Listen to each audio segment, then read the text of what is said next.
Hello friends, welcome back to our channel. তো আজকে আমি আপনাদের দেখাবো আবারও একটি নতুন রেসিপি, চিকেন ডাক বাংলো। খুবই ঘরোয়া এবং সহজ পদ্ধতিতে আমি বাড়িতে কিভাবে চিকেন ডাক বাংলো বানাই আজ আপনাদের সঙ্গে আমি সেটাই শেয়ার করব।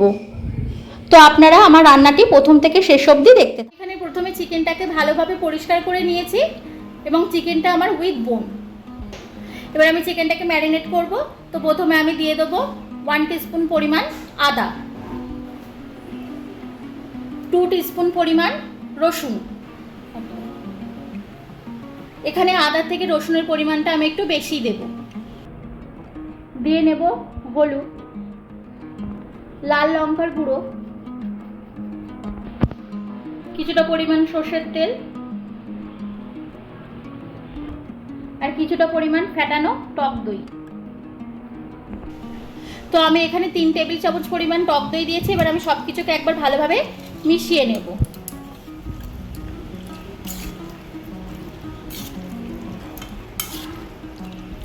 তো আমি মাংসটাকে সব কিছু দিয়ে ম্যারিনেট করে নিয়েছি। এবার আমি কিছু সময়ের জন্য মাংসটাকে ম্যারিনেট করে কিছু সময় রেস্টে রেখে দেবো। আমি এখানে আধা ঘন্টা মতো রেস্টে রেখে দেবো। আপনারা চাইলে 1 ঘন্টাও রাখতে পারেন ফ্রিজে। তো আমি এখানে এখন একটা প্লেট দিয়ে এটাকে ঢাকা চাপা দিই। আমার ম্যারিনেট হচ্ছে। আমি একটা ভাজা মশলা গ্যাসের জোরটা আমি লো টু মিডিয়াম রেখেছি। এবার আমি একে একে মশলাটা তৈরি করে নেব। এখানে আমি দিলাম 4টে শুকনো লঙ্কা, একটা তেজপাতা, জয়িত্রীর অর্ধেকটা, কিছুটা পরিমাণে দালচিনি, 3টে এলাচ,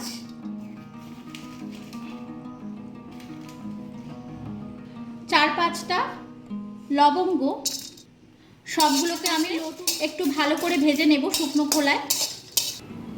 দিয়ে দিলাম কিছুটা পরিমাণে ধনে আর কিছুটা পরিমাণে গোটা জিরে। সব কিছু আমি একসঙ্গে ভালো করে, কড়াই আমার গরম হয়ে গেছে, দিয়ে দিলাম সর্ষের তেল। এই চিকেন ডাক বাংলোটি সর্ষের তেলে খেলে বেশি ভালো হয়। আমি এখানে দুটো আলু নিয়েছি। দুটো আলুকে আমি 4 টুকরো করে নিয়েছি। এবার আলু দুটোকে আমি তেলে ছেড়ে দেবো। আলুটা ভাজার সময় আমি দিয়ে দেবো কিছুটা পরিমাণে নুন। আলুটা আমি এইভাবে কেটেছি কারণ যাতে আলুটা তাড়াতাড়ি সেদ্ধ হয়ে যায় আর এর মধ্যে ভালো করে নুন মশলাটা ঢোকে। আলুটা আমার এখানে ভাজা হয়ে গেছে। এবার আমি আলুটাকে তুলে নেব। ওই তেলেই আমি একটা ডিম সেদ্ধ করে রেখেছিলাম আগে থেকেই, সেটাকে ভেজে নেব। ডিমটা আমার ভাজা হয়ে গেছে। এবার আমি ডিমটাকে তুলে নেব। ওই তেলের মধ্যেই আমি দিয়ে দেব কিছুটা পরিমাণে দালচিনি, 2টো এলাচ আর 2টো লবঙ্গ। মশলাটা ভালো করে ভাজা ভাজা হয়ে এলে এর মধ্যে আমি পেঁয়াজটা দিয়ে দেবো। মশলাটা থেকে আমার সুন্দর গন্ধ বেরিয়ে এসছে। এবার আমি 3টে চেরা সুন্দর করে কুচিয়ে নেওয়া পেঁয়াজ দিয়ে দেব। পেঁয়াজটাকে আমি ভালো করে ভেজে নেব।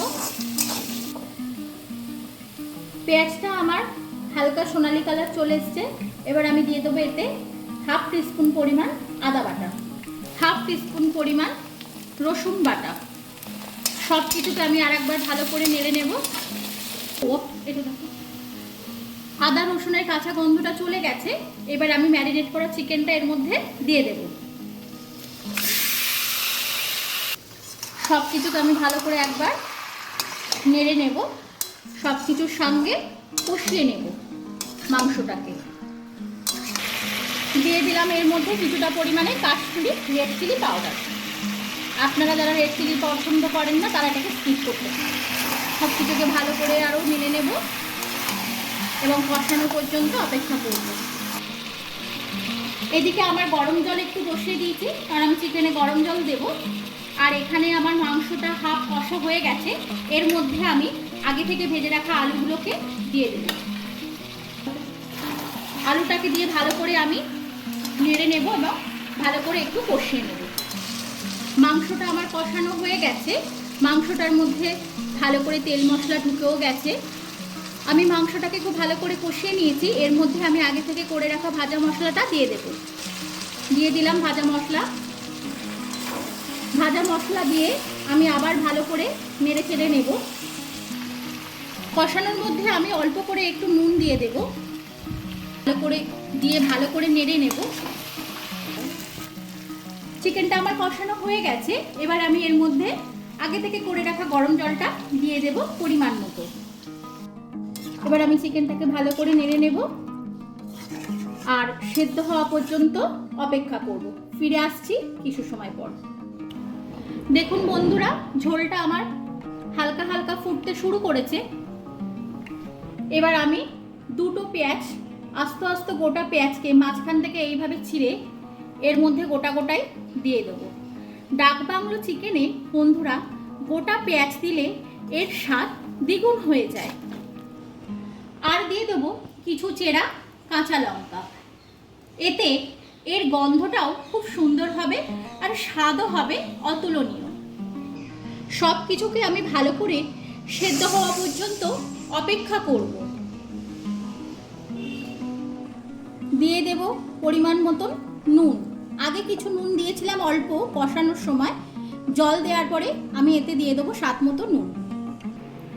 আপনারা এখানে ঝালের পরিমাণটা নিজেদের স্বাদ মতন দেবেন। আমি আগে থেকে কিছু শুকনো লঙ্কার গুঁড়ো করে দিয়েছিলাম, তারপরে কিছু চেরা কাঁচা লঙ্কা দিয়েছি। তো আপনারা আপনাদের স্বাদ মতন ঝালটি দেবেন। চিকেন ডাক বাংলোতে একটু ঝাল ঝাল খেতেই ভালো লাগে। ওই ঝোল ফুটছে, এর মধ্যে আমি দিয়ে দেবো আগে থেকে ভেজে রাখা ডিম। সব কিছুকে আমি ভালো করে সেদ্ধ করে নেব। দেখুন বন্ধুরা, সম্পূর্ণ রেডি হয়ে গেছে আমাদের চিকেন ডাক বাংলো। এবার আমি এটাকে নামিয়ে নেব। নামানোর আগে দিয়ে দেবো সামান্য পরিমাণে গরম মশলা গুঁড়ো।